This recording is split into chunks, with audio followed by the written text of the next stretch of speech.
center! Quick, march!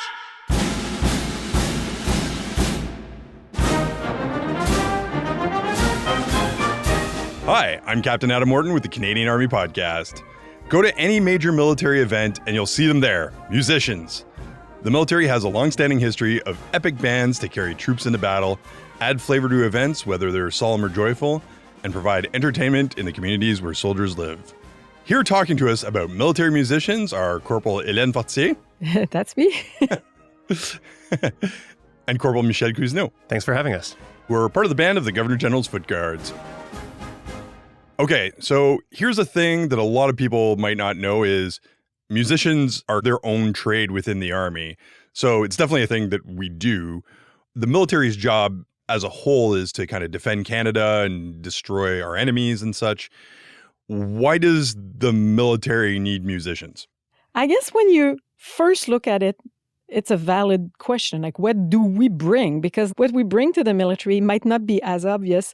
Yes, we're not the ones that will go at the front and defend against the enemy. We're kind of in the back seat here, but we provide a lot of indirect value to support our brothers and sisters in the military on the psychological side of it. Whenever they have funerals, whenever they lose brothers and sisters in arms, we're there for those ceremonies that are so important. Imagine having a Remembrance Day, not having a trumpet player playing the last post. They need to grieve sometimes, or they need to celebrate, and we're there for that. We're there for their party time, and they need to decompress because the job of the soldiers is so intense sometimes. And we're not the only ones who have career in the back seat. You know, the office people, the medical people, sometimes they're not actively the soldier with the rifle at the front, but there's so many career opportunities in the military, and they're not always super related to what we perceive as the job of a soldier.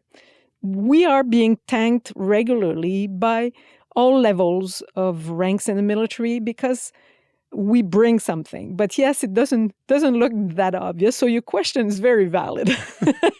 You know, I really like that answer too, because there is definitely a value in emphasizing a joyful time, makes that time better. It adds to the value of that decompression experience. Or like you said, we have to go through that grieving process or, you know, have that decompression. And I think also on the other side of the house, some people might make the argument, oh, well, why not just get civilian musicians? But it's like having somebody who gets it and it's integrated into that whole life, that whole system. They understand kind of what you're going through, what the military is, how it all functions and how it all comes together. Having somebody who understands that, being a part of it, it's your team that's helping you out and sharing that moment with you. So I think you hit the nail on the head. Like that's a really value add that maybe people don't spend a lot of time considering.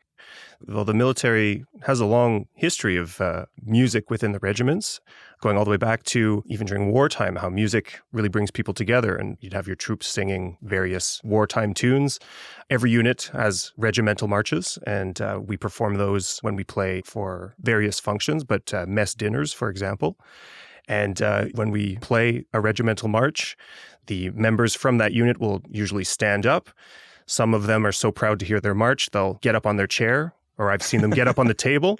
Right. Some people will gladly sing along. So not only do we provide ambiance for the dinner itself, but we get to recognize those regimental marches afterwards. We often parade in public, and we are the face of the military in the public eye. We provide a connection to the public because they don't have a chance to see our troops in training or our troops in combat, but they get to see troops on parade in ceremonial dress and provides that much-needed link. So I think we wear many hats, both literally and figuratively. And we also do concerts for the general public. We do military functions or diplomats events, like we do music at their dinners or their meetings and cocktails and stuff like that. We're part of a lot of parades inside military events, like changing of commands and in the different units. We bring marches and we're part of the official ceremonies. Oh, we have so many aspects that we are part of. And then I think the other part is there's a lot of non-musical duties that musicians do too. You want to talk about that? While most of our duties are musical in nature, so we do need to maintain a basic level of training. So we do need to maintain our personal weapons training. There's also the force test that we need to complete every year to make sure that we're maintaining a level of fitness. And that makes me think what you just said, that musicians are, in general, very fit. They're not less fit than the others. So we can also participate at different missions inside Canada for flooding and for help during the pandemic. So there are different tasks that the military does for the country that musicians can do. A lot of us have done some clerk jobs, and sometimes we can still be deployed in anywhere in the world doing clerk work. So sometimes it's not only the music, we also do other jobs in the military. So how does somebody become a musician in the forces? How does it all get started? Well, in my experience, I had a couple friends that joined to play with the Ceremonial Guard on Parliament Hill, and they had a blast and told me that I needed to join and do the same. I wasn't really aware of the opportunities available to musicians in the military until my colleagues explained to me their experience. So most musicians that are part of the Governor General Foot Guards are students in university, and they'll apply through their local recruiting center, complete their BMQ, basic military qualifications, and then join their local regiment, start playing with the band. How'd you get your start? Oh, my start was very different. I could have been starting back in university when I was in Quebec City, but nobody was doing any recruiting in my university back then, and I had no friends doing it, no family in the military. So I did really like jobs at minimum salary that were not necessarily rewarding, where I could have been doing that. First of all, the musicians in the military are, for almost the majority, already trained musician. The military, they give us some training, but we arrive by a music audition. So we're usually trained ahead. We have music degrees, so which I had. So anyway, fast forward, my 20s, my 30s, moved to Ottawa, became a teacher, a mom, still playing a bit of music on the civilian side. And only in my 40s, I was playing in a civilian band. And the teacher from my school board, who's in the military, approached me and she said, "Why don't you join the Governor General Foot Guards?" And I said, "What is this?" I had lived in Ottawa for years and didn't even know it existed. I knew Ceremonial Guard. I was bringing my daughter to the parades every summer and thought with a bit of, I should have been doing that when I was a student, and kind of, I passed the moment and I'm too old now. So fast forward, I was in my 40s, and this colleague said, "Why don't you join the Foot Guards?" And I said, "What do I need to do?" And she said, "You go for an audition." And I said, "Do I have to do a real military training?" I called it boot camp. Yeah, that's so right. that's what I knew. That's what people call like it. in movies, right? That was basically my knowledge of the military was movies and stuff like that. So I said, "Do I have to do a boot camp?" She said, "Oh, yeah, but there's people your age who do it." So That's right. kind of blindly at 43 years old, I just threw myself in there and did the basic military training with a bunch of young guys. And it really didn't fit the profile, but I still did it. And it's been a wonderful experience since. So I joined at 43 and I'm now 59. So on my way to retirement in a few months. Yeah. Just to show that some people join in later. So you're both in the reserves. You have jobs outside of what you do in the military? That's right. I'm, for the most part, a freelance musician, meaning I take the work where I can get it. I try and play as much and perform as much as possible, but that's not the most steady of incomes. So I teach primarily private lessons. I currently have approximately 70 private students that I see on a weekly basis. So sometimes it's difficult to get the practice hours in. So that's why it's great on Tuesday nights when I get to pull the horn out and play with the Foot Guards. Myself, I'm now retired from my main civilian job. I was for 30 years elementary and high school teacher.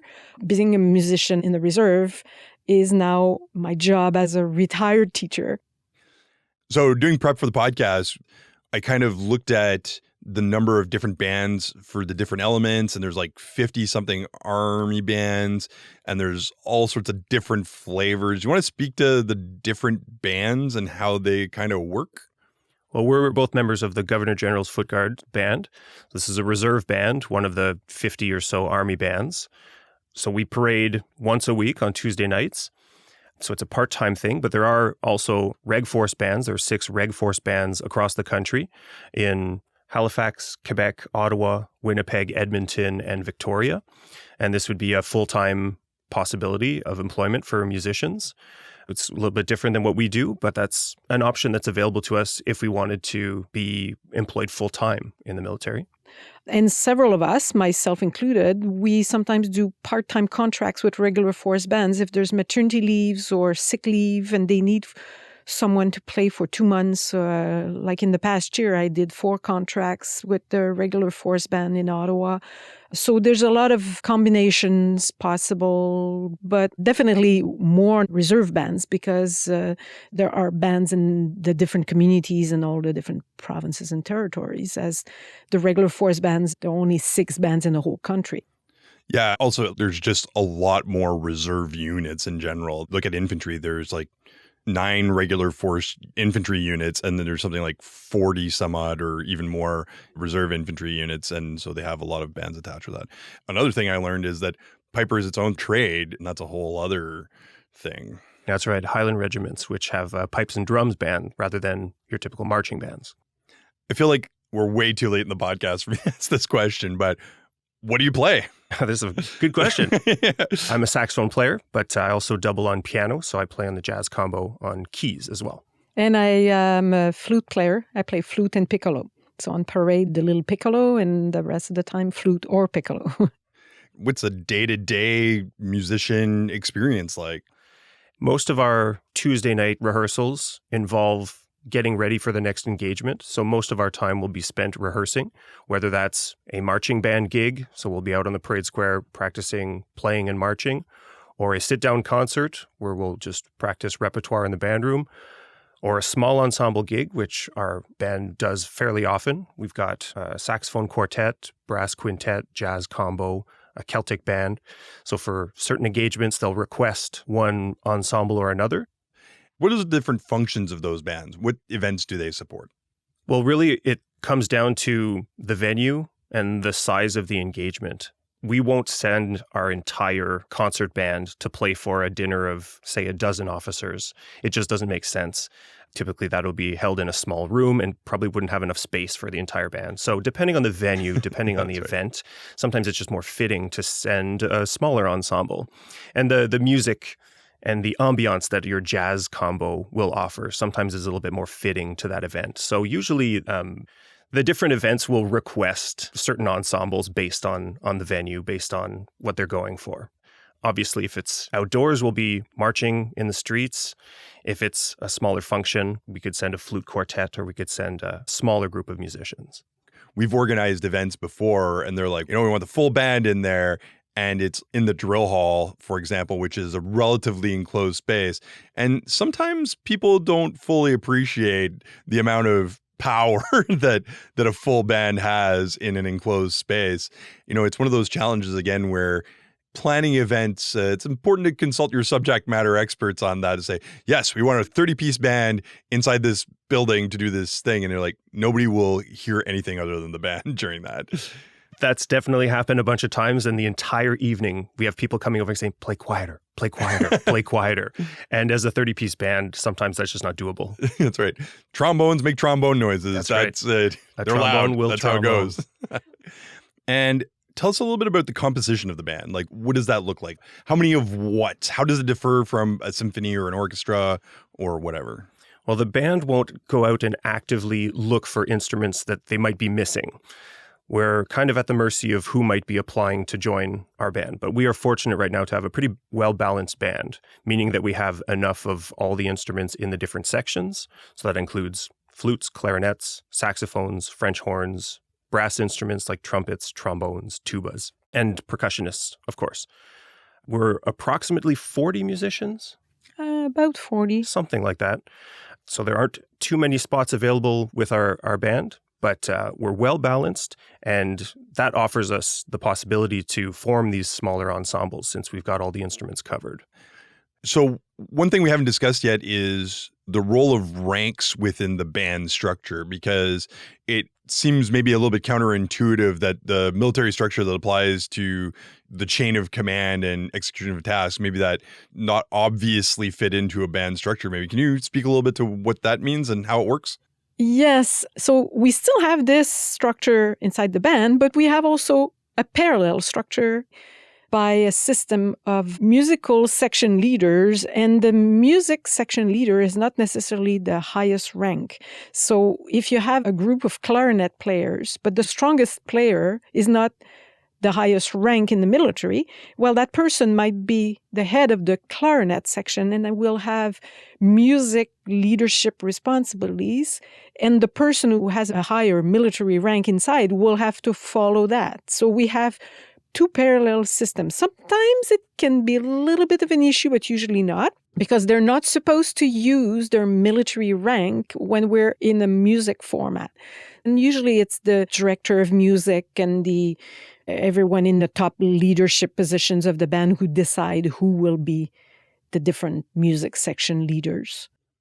I think that translates well, though, because let's say within a platoon or within a section of, I'll speak to infantry because that's what I know, is the highest ranking person is maybe not the best shot. They're maybe not the best navigators.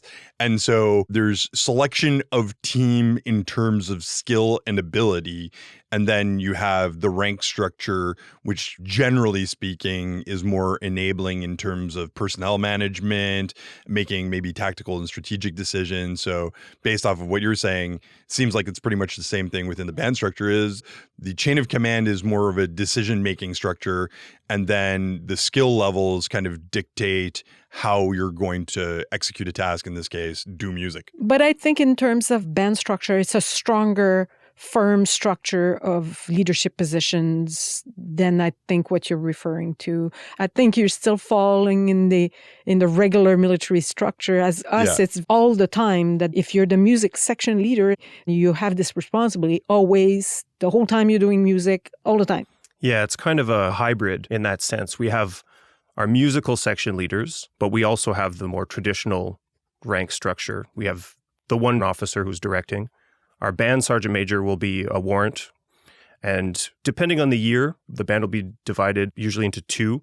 We'll have a sergeant in charge of our two groups, and those groups are divided into sections, which are led by a master corporal. But it is kind of a hybrid because that would be for the more administrative side. Whereas for the musical side, we've got the different leaders, which don't go by the rank system necessarily. I feel like one of the things that you haven't talked about, which is probably the most impressive part, is a lot of musicians have the comfort of sitting in a chair and just playing and having access to all of their stuff. But marching band is a whole other level. I think that was probably the most challenging thing. As my colleague mentioned, we show up, for the most part, in the military trained. We're usually university students, so we're already playing at a fairly high level. But most people have never marched and played at the same time. I joined to play with a ceremonial guard band, which is a marching band. So I had a very intensive drill period where I had to learn, or essentially relearn, everything that I thought I knew on the saxophone. On the move. Which was so easy to do sitting down. But all of a sudden when you're marching, and not only marching, but taking mace signals from the drum major that's ahead of the band, but you're also maintaining your dressing. So lining up with the person in front of you, also to the left and to the right. You're multitasking like you wouldn't believe. Yeah. If I can add something to this, it makes me smile. So I was a trained musician until 43 years old, but I had never marched. I had never been in a parade watching what's left, right, in front, behind, doing little choreographies and stuff. So it always stayed my weaker side, I would say. And even at the last Remembrance Day parade, I was again thinking one of my flute player colleagues, I said, I don't know what I would have been doing these last 15, 16 years without you around telling me, Hélène, go here. Hélène, watch this. So I never really messed up in a parade, but thank God I had good colleagues around me. So just to show that it's a whole different sets of skills that civilian musicians don't practice unless you're in the military. When you're learning to march and play, one of the things you're thinking probably the least about is the music itself. Yeah, that's right. Yeah. Don't crash into people. Well, I think we'll make it easy on you, but if there's any format to be able to demonstrate what somebody does for the podcast, this is definitely it. So I know you guys brought your instruments in. Let's do some music then. Sounds good. Sure. All right. 1, 2, quick.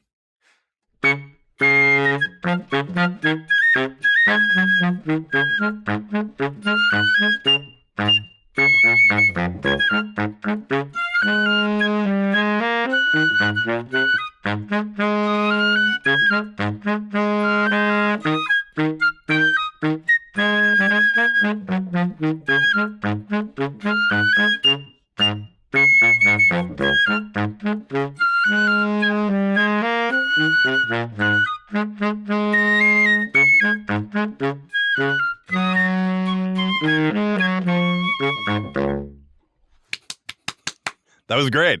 Thank you. Not every day that a saxophone and a piccolo, that's it. So I don't you can think we've ever played just the baritone saxophone and the That's piccolo. a good idea. We should. Take this on the road. make it a thing. Yeah. I think it's important as a musician when you're deciding what you're going to play for an event to make sure that you play some music that people will recognize. You could play fantastically well, but if people don't know what you're playing, it won't resonate the same way with them. So as soon as you play something that they recognize, all of a sudden, that you're great. So hopefully you recognize that piece there. It's called Colonel Bogey. I didn't actually know the official name of that. And we have also a mandate of educating the public as well. So it's kind of a combination, I would say, between things you can recognize, like movie themes or marches that they've heard before, but also play other music a bit more serious or things that they've never heard before and get them to broaden their music knowledge and stuff. It's important for us to play, to cater to the crowd. So when we play some of these old wartime tunes and you've got these veterans, you could see sometimes the tears forming up in their eyes. You're playing these old war tunes that they would sing together that got them through some tough times. And the saxophone quartet, for example, has a more modern selection, such as Bohemian Rhapsody or The Pink Panther. And I think it's going to be important moving forward that we consider the music of the time and we make sure that we're covering some of this in future engagements. Yeah, I would imagine it's pretty tricky to strike the balance too. I remember, I think it was during one of the Fortissimo years, you guys had Game of Thrones going. That was a lot of fun. It catches the crowd. But then also on the other hand is during something like Ceremonial Guard, when people are marching up Elgin Street in Ottawa, and you have those like really old school 1930s, 40s war marches, and you're like, woo, dramatic. And maintaining that balance of keeping the cool old war tunes that kind of really tie you back to those before times, but also playing the fun, let's say popular music of the moment is also gratifying in its own way. Absolutely. The music that we played on Parliament Hill this past summer with Canada on the March featured some modern selections, such as a medley of the music of Star Wars, which always hits. Always a hit. But we also made sure to play some of the pieces that were originally composed for military bands. So stuff that was composed either at the end of the 19th century or the turn of the 20th century. And these pieces sound fantastic because they were written specifically for that ensemble. So as you said, it's important to have a mix of the two, maintain that tradition, the military music that we've been playing for over 100 years, as well as a more modern selection. Hey, well, speaking of 100-year-old tunes, I think we're going to play us out to one of those just now. So thanks again for coming in. Thanks to Corporals Hélène Fortier and Michel Cousineau for being on the show. It was our pleasure. Thanks so much for having us. Yes, thank you so much. And now the Governor General's Foot Guards Band is going to send us off with their regimental slow march, Figaro.